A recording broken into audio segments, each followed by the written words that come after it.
अस्सलाम वालेकुम। उम्मीद है आप सब बिल्कुल ठीक होंगे। हम भी अल्हम्दुलिल्लाह यहाँ पर बिल्कुल ठीक हैं। वीडियो पूरी ज़रूर देखना, क्योंकि आज की वीडियो में हम आपके लिए एक ऐसी कहानी लेकर आए हैं जिसे आप बिल्कुल अपने आसपास का महसूस करेंगे और कहानी के किरदारों को बिल्कुल अपने आप से जुड़ा हुआ महसूस करेंगे। कहते हैं बच्चों को कहानियाँ बहुत पसंद होती हैं। हाँ, बात तो बिल्कुल ठीक है, बच्चों को कहानियाँ बिल्कुल बहुत पसंद होती हैं। लेकिन क्या सिर्फ बच्चों को कहानियाँ पसंद होती हैं? नहीं, बच्चों के साथ साथ बड़ों को भी कहानियाँ उतनी ही पसंद होती हैं। ज़रा सा भी बच्चा जब रोना शुरू कर देता है तो अम्मी दादी उसको बहलाने के लिए कहानी सुनाना शुरू कर देती हैं। क्या आप भी ऐसा मानते हैं? अगर हाँ तो कमेंट में लिखकर ज़रूर बताना। आज की कहानी का नाम है हजे अकबर, जिसे लिखा है मुंशी प्रेमचंद ने।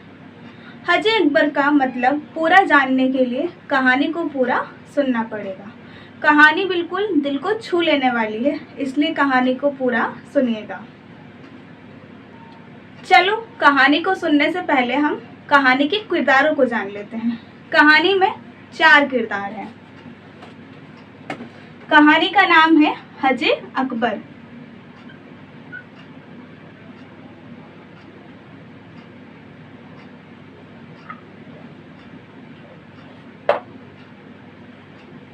हजे अकबर और कहानी में 4 किरदार हैं।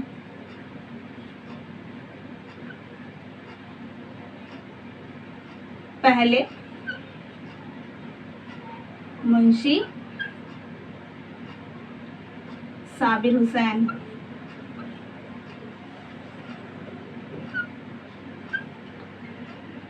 दूसरा उनकी बीवी शाकिरा,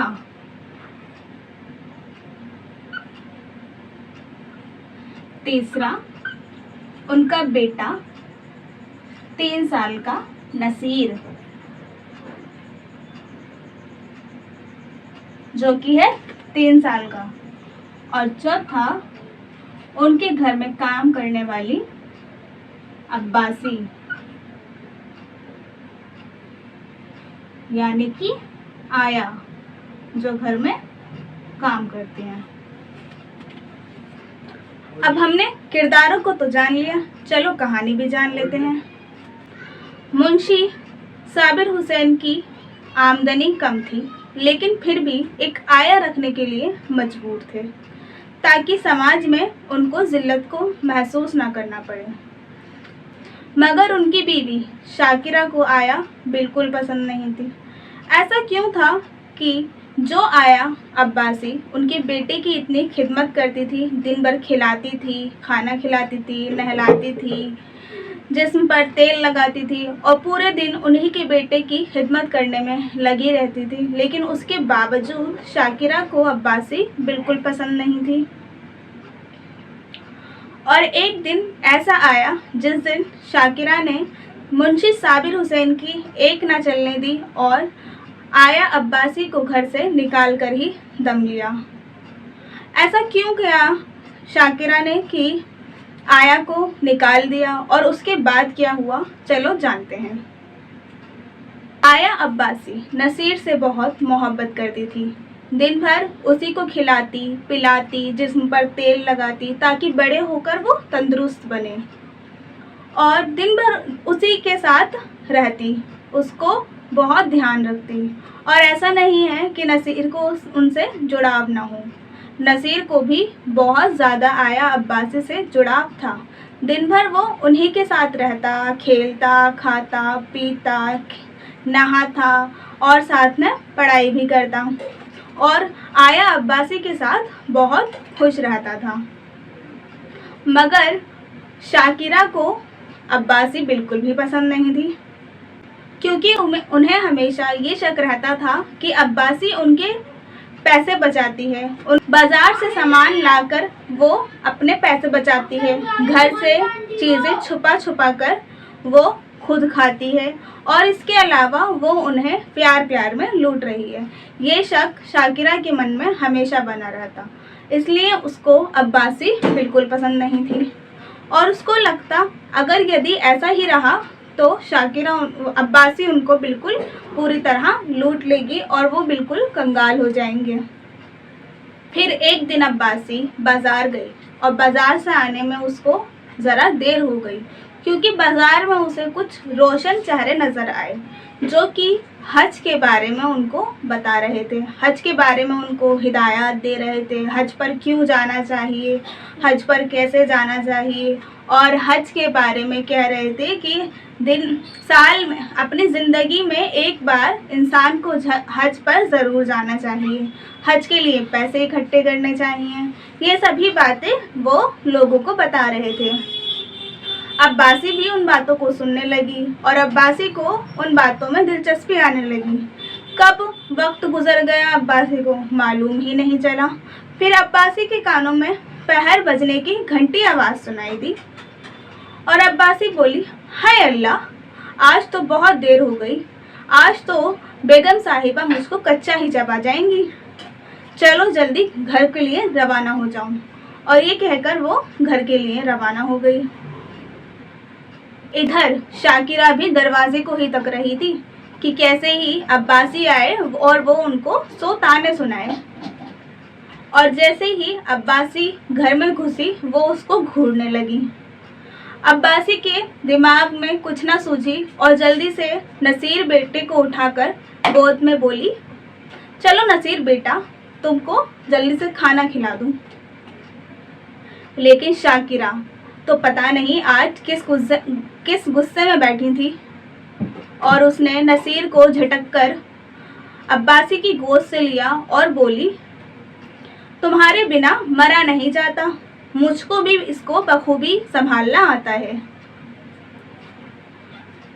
अब्बासी, बेगम साहिबा, मुझसे इतनी भी बड़ी क्या खता हो गई जो आप इतना गुस्सा दिखा रही हो?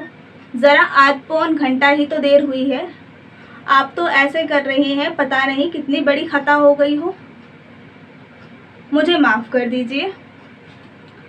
शाकिरा, जाओ अपना हिसाब कर लो और किसी और घर जाकर काम करो, अब तुम्हारी यहाँ पर कोई ज़रूरत नहीं है।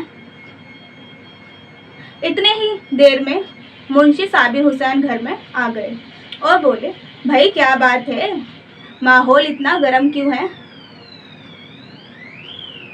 अब्बासी, बेगम साहिबा ने जवाब दे दिया है, कहती हैं जाओ किसी और दरवाजे को देखो, यहाँ पर तुम्हारी अब ज़रूरत नहीं। शाकिरा, हाँ हाँ बिल्कुल ठीक ही तो कह रही हूँ, तुम्हारी यहाँ पर अब बिल्कुल ज़रूरत नहीं है, जाओ अपना हिसाब करो और चले जाओ।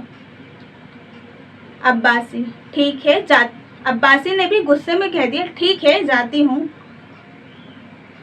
और जब जाने लगी तो बोली, बेटे नसीर का ध्यान रखना। अब्बासी तो चली गई, लेकिन अब्बासी के जाने के बाद नसीर का हाल सुनिए। पूरे दिन वो रोता रहा। नसीर अब्बासी को अन्ना कहकर बुलाता था और अन्ना अन्ना कहते हुए पूरे दिन रोता रहा। दरवाजे पर बैठकर ज़मीन पर मुंह रखकर रोता रहा कि अन्ना को बुलाओ, अन्ना को बुलाओ, अन्ना को बुलाओ। इधर शाकिरा भी उसको बहलाने में पूरा लगी हुई थी कि अन्ना आ जाएगी, अन्ना आ जाएगी। और एक दो बार उसने गुस्से में ये भी बोल दिया कि अन्ना अब कभी नहीं आएगी। शाकिरा ने बहुत कोशिश करी उसको खाना खिलाने की, उसको उसके साथ खेलने की, लेकिन ये क्या, नसीर तो बिल्कुल जैसे बात को मानने वाला ही नहीं था। वो तो बस एक ही रट लगाया था, अन्ना को बुलाओ, अन्ना को बुलाओ, मैं उसी के साथ खाऊंगा, उसी के साथ खेलूंगा। दिन निकला और शाम हुई। जब साबिर घर वापस आए तो शाकिरा ने बोला, देख लो अपने बेटे को, सुबह से कुछ नहीं खाया और इसको खाना खिलाओ। साबिर को गुस्सा तो बहुत आया और उसने घूरते हुए उसको देखा शाकिरा को, लेकिन कुछ बोला नहीं और जाकर नसीर को बहलाने लगा। उसने बोला, अन्ना अभी आ जाएंगी, वो बाहर गई हैं, चलो आओ हम साथ में खाना खाते हैं। किसी तरह नसीर मान गया और खाना खा लिया और कुछ देर बाद सो भी गया। लेकिन क्या हुआ, रात में उसकी आँख खुल गई और फिर वो उठकर बाहर चला गया और पूरे घर में अन्ना अन्ना करके अन्ना को ढूंढने लगा। लेकिन जब अन्ना कहीं नहीं मिली तो वो अन्ना की कोठरी में जाकर सो गया। साबिर की आँख खुली और उसने देखा नसीर तो कमरे में मौजूद ही नहीं। उसने शाकिरा को उठाया और पूछा, नसीर कहाँ है? शाकिरा बोली, हाय अल्लाह, सो तो तुम्हारे पास ही रहा था, मुझे क्या पता कहाँ गया। वो साबिर बोलता है, चलो मिलकर ढूंढते हैं। अब वो जाकर पूरे घर में ढूंढते हैं। बाद में उन्होंने अब्बासी की कोठरी को खुला हुआ देखा तो वहाँ जाकर देखा तो नसीर उन्हीं के बेड पर सो रहा था। ये देखकर शाकिरा सख्ते में आ गई। किसी तरह 1-2 रोज़ गुजर गए और अब नसीर को बिल्कुल यकीन हो गया था कि अन्ना अब नहीं आएगी और वो इस सदमे में चला गया। धीरे धीरे उसकी तबीयत बिगड़ती गई, उस पर बुखार चढ़ गया, उसकी हालत ख़राब हो गई। ना दिन भर वो कुछ बोलता था, ना कुछ खाता था, बस लेटे रहता था और बस अन्ना अन्ना, अगर ज़्यादा कुछ बोलो तो अन्ना अन्ना बोल देता था। धीरे धीरे उसकी तबीयत बहुत ज़्यादा बिगड़ती गई।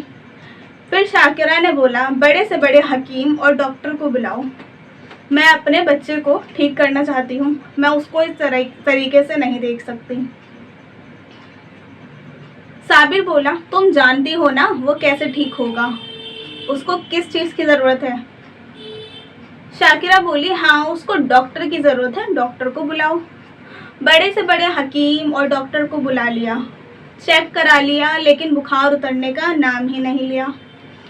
बाद में सभी डॉक्टर्स ने और बड़े बड़े हकीमों ने कह दिया कि इसका तो बुखार उतर ही नहीं रहा है, आप इसको शहर ले जाकर बड़े अस्पताल में दिखाइए, शायद ये ठीक हो जाए। ये बात सुनकर शाकिरा बिल्कुल सख्ते में आ गई और बहुत ज़्यादा परेशान हो गई। फिर वो दबी हुई आवाज़ में साबिर से बोली, क्या आपको मालूम है कि अब्बासी कहाँ रहती है? मैं अपने बेटे को इस तरीके से नहीं देख सकती, जल्दी से बताओ कि वो कहाँ रहती है, मैं उसके घर जाना चाहती हूँ।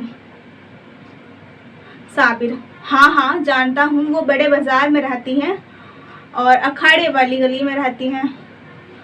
अब शाकिरा कि हाँ चलो मैं उसको बुला कर लाती हूँ, मैं उनके पैर पड़ जाऊँगी, रोने लगूँगी, हाथ जोड़ूँगी, माफ़ी मांगूँगी, लेकिन उनको यहाँ पर ज़रूर बुला कर लाऊँगी।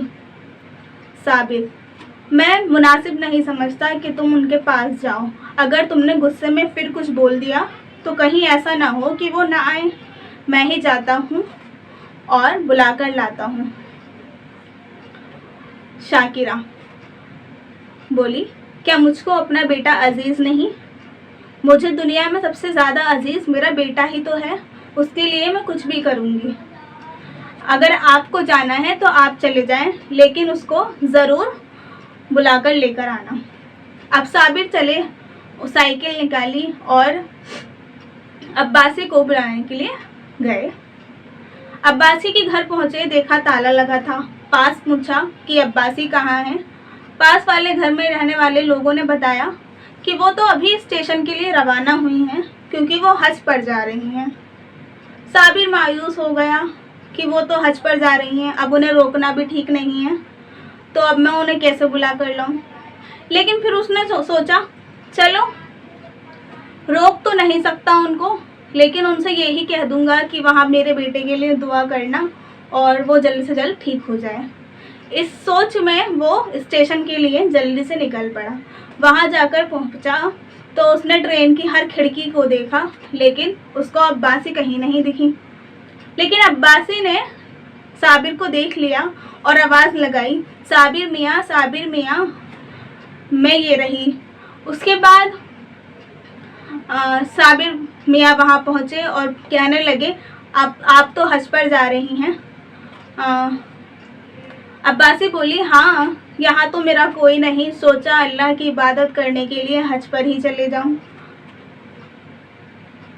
और नसीर बेटा कैसा है, वो ठीक तो है ना, खाना तो खाता है? साबिर मियाँ, अब क्या करोगी आप जानकर, जब आप जा ही रही हो तो। लेकिन एक काम करना, नसीर के लिए दुआ करना वो ठीक हो जाए। और तुम खाने की बात करती हो, उसने तो 2 दिन से आंखें नहीं खोली। अब्बासी बहुत घबरा गई, बोली या अल्लाह, मेरा बेटा इतना परेशान है और मैं हज को जा रही हूँ, मेरी तो यहाँ पर ज़्यादा ज़रूरत है। ये कहकर वो बोली, साबिर मियाँ जल्दी से रिक्शा रोकिए, मैं तुम्हारे साथ चलती हूँ। साबिर मियाँ ने जल्दी से रिक्शा बुलाया और अब्बासी ट्रेन से उतर गए और जल्दी जल्दी घर जाने लगी। अब्बासी इतनी जल्दी में थी कि रास्ते में ज़रा भी थोड़ा जाम मिलता या देर होती तो वो रिक्शे वाले को बोलती, जल्दी करो भैया, जल्दी ले चलो मुझे मेरे नसीर बेटे से मिलना है, उसको ठीक करना है, जल्दी चलाओ ना, भले ही ज़्यादा पैसे ले लेना मुझसे। फिर आगे बढ़े तो घर के करीब बहुत भीड़ सी दिखी। अब्बासी बहुत घबरा गई, हाय अल्लाह, आखिर की भीड़ क्यों इतनी। मालूम हुआ कि किसी लड़की की विदाई हो रही थी। फिर उसको सुकून मिला, घर पहुंची, घर का दरवाज़ा खोला, शाकिरा नसीर को गोद में लिए बैठी थी और वो सो रहा था। जाकर अब्बासी ने नसीर को गले लगा लिया और बोली, बेटा मैं आ गई, तुम बिल्कुल ठीक हो जाओगे, बिल्कुल ठीक हो जाओगे। नसीर ने अपनी आंखें खोली और बोला, अन्ना आ गई, अन्ना आ गई, अन्ना आ गई। वो बहुत खुश हुआ। अन्ना ने फिर से उसकी देखभाल करनी शुरू कर दी और बहुत ही जल्दी अब्बासी की देखभाल से नसीर बिल्कुल तंदुरुस्त हो गया और पहले से भी ज़्यादा तंदुरुस्त हो गया। फिर एक दिन अब्बासी बोली, क्यों बेटा, तूने तो मुझे काबे शरीफ भी नहीं जाने दिया, अब मुझे उसका सवाब कौन देगा। साबिर ने मुस्कुराकर कहा कि तुम्हें तो उससे भी कहीं ज़्यादा सवाब होगा, जिसे हज अकबर कहा जाता है। पूरी कहानी हो गई और आपने जाना कैसे प्यार मोहब्बत से वो ठीक हो गया और बच्चे को आया से कितना जुड़ाव था। उसके बावजूद वो हज करने जा रही थी, लेकिन हज पर नहीं गई और अपने बेटे नसीर की देखभाल करने को ज़्यादा ज़रूरी समझा। हज अकबर, मैंने जैसा कि कहा था कि हज अकबर का मतलब हम बाद में जानेंगे। तो हज अकबर का मतलब होता है जुम्मे के रोज़ जो हज होता है उसका सवाब कहीं ज़्यादा होता है, तो उसी को हज अकबर कहा जाता है। तो इसलिए साबिर ने बोला कि तुम्हें हज का सवाब नहीं बल्कि हज अकबर का सवाब मिला है। कहानी आपको पसंद हुई हो और ऐसी ही कहानी आप आगे भी सुनना चाहते हो तो कमेंट में करके ज़रूर बताइएगा, ताकि हम ऐसी ही कहानियाँ आपको सुनाते रहें। Thank you so much. कहानी पसंद आई हो तो कमेंट ज़रूर करें, वीडियो को लाइक ज़रूर करें और चैनल को सब्सक्राइब ज़रूर करें। Thank you so much.